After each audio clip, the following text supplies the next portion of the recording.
It's not a rational process.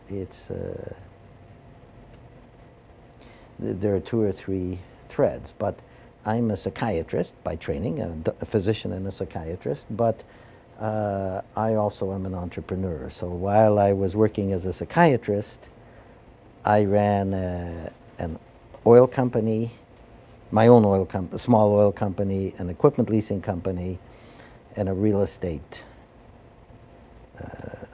business. And 40 years ago, I made enough money to support myself. And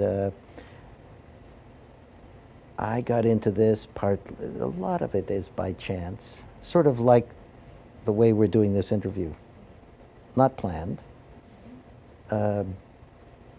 But one thread was working as a psychiatrist.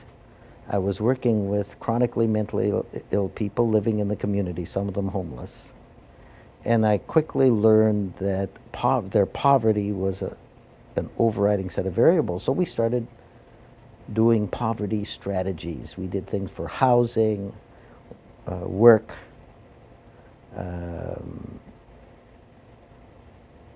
and self-esteem.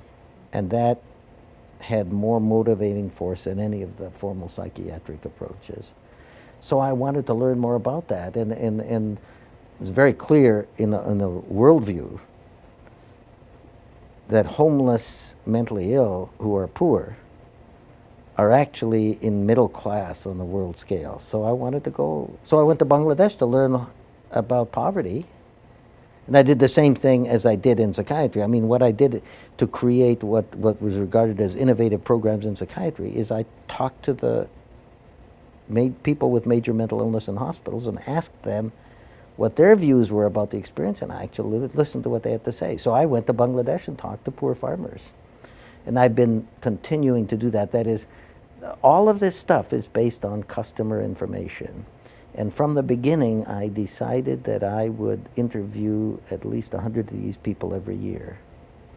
And I don't mean just interview them in an office, I mean walk their farms with them and have long conversations. So I've done that for 25 years. So I now have interviewed maybe 3,000 of these families. So I have a pretty good idea of who they are in their real life context, and that's critical.